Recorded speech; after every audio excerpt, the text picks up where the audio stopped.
ទម្លាប់តូចៗទាំង5ដែលអាចផ្លាស់ប្ដូរជីវិតរបស់យើងទាំងអស់គ្នាបានចំណុចទី1នោះគឺជាច្បាប់5វិនាទីជួនកាលរឿងដែលពិបាកធ្វើជាងគេបំផុតគឺជាការចាប់ផ្ដើមនៅពេលដែលយើងមានអារម្មណ៍ថាស្ទាក់ស្ទើរឬមួយក៏យើងអត់ចង់ធ្វើអីមួយយើងអាចសាកល្បងនៅក្នុងការរាប់ថយក្រោយមានន័យថាយើងរាប់5 4 3 2 1ហើយចាប់ផ្ដើមធ្វើរឿងទាំងអស់ហ្នឹងភ្លាមៗតែម្ដងទម្លាប់មួយនេះវាអាចជួយយើងនៅក្នុងការធ្វើឲ្យយើងឈប់សង្ស័យខ្លួនឯងស្ទាក់ស្ទើរឬមួយក៏ពិបាកនៅក្នុងការសម្រេចចិត្តទៅលើរឿងអីមួយដោយ slogan របស់ Nike ដែលគេតែងតែនិយាយថា just do it ចំណុចទី2គឺជាការរៀបចំផែនការកាលពីយើងនៅតូចៗប៉ាម៉ាក់របស់យើងក៏តែងតែនិយាយថាកូន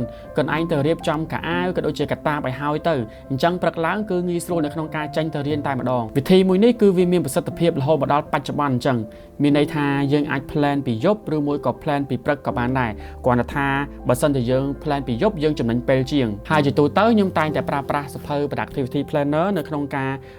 រៀបចំគម្រោងក៏ដូចជារៀបចំផែនការផ្សេងៗដោយសារតែនៅក្នុងសភៅនេះគឺវាមានគំរូស្រាច់ជាពិសេសគឺផ្នែក to do list ផ្ទាល់តែម្ដងដោយសារតែការងារខ្ញុំភាគច្រើនគឺយើងត្រូវផ្ដល់អាទិភាពដូចជាលៃលោកទៅមើលថាតើការងារមួយណាដែលត្រូវធ្វើមុនហើយការងារមួយណាដែលត្រូវធ្វើក្រោយអញ្ចឹងកិច្ចការទាំងអស់គឺអាចសម្រេចបានទៅតាមគោលដៅក៏ដូចជាអីដែលយើងបានសរសេរទុកដូចគ្នាដែរហើយមិនត្រឹមតែប៉ុណ្ណោះហើយយើងក៏មានពេលសម្រាប់ខ្លួនឯងក៏ដូចជាសម្រាប់មនុស្សជាទីស្រឡាញ់យើងផ្ទាល់តែម្ដងចំណែកឯចំណុចទី3គឺជាការធ្វើជារឿយៗរឿងខ្លះវាមិនអាចធ្វើភ្លាមហើយក៏ធ្វើបានល្អភ្លាមទេអញ្ចឹងរាល់ពេលដែលយើងធ្វើជារឿយៗយើងអាចឆ្លិចតិចនិចបន្តិចម្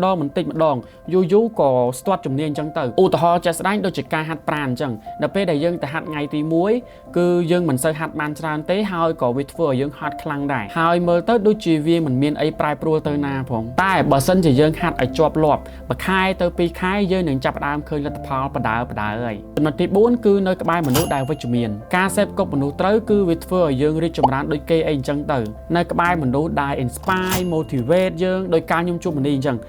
ការនឹងរៀននៅសាកលវិទ្យាល័យគាត់ inspire ខ្ញុំច្រើនមែនតើជាពិសេសគឺទៅលើការរៀនសូត្រតែម្ដងរហូតដល់យើងមានឱកាសនៅក្នុងការទៅបន្តការសិក្សានៅឯសហរដ្ឋអាមេរិកផ្ទាល់តែម្ដងហើយអ្វីដែលពិសេសគឺចាប់ផ្ដើមមានគំនិតនៅក្នុងការធ្វើ project អីផ្សេងៗក៏ដូចជាធ្វើ business អីផ្សេងៗជាមួយគ្នាហើយប្រសិនបើពេលខ្លះយើងមានអារម្មណ៍ថាយើងនៅចិត្តមនុស្សដែលគាត់ toxic it's okay to walk away ព្រោះអីយើងមានសិទ្ធិនៅក្នុងការជ្រើសរើសថាតើយើងចង់នៅចិត្តមនុស្សប្រភេទបែបណាហើយយើងចង់ឲ្យមនុស្សប្រភេទបែបណាចូលមកក្នុងជីវិតរបស់យើង set boundary and set your standard ហើយចុងក្រោយបើទោះបីត្រឹមតែ 1% ប៉ុន្តែយើងត្រូវធ្វើយ៉ាងណាឲ្យខ្លួនយើងល្អប្រសើរជាងថ្ងៃម្សិលមិញអាហ្នឹងវាគឺជា improvement មួយរបស់យើងហើយភាពជោគជ័យនៅក្នុងការងារឬក៏ក្នុងការសិក្សាវាមិនមែនមកបានត្រឹមតែពីសំណាងមួយមុខទេតែវាក៏ដោយសារតែទង្វើហើយនឹងការធ្វើជាប្រចាំថ្ងៃរបស់យើងនឹងឯងអរគុណបងប្អូនទាំងអស់គ្នាដែលបានតាមដានទស្សនាវីដេអូមួយនេះចាំជួបជាមួយខ្ញុំនៅវីដេអូក្រោយផ្សេងៗទៀត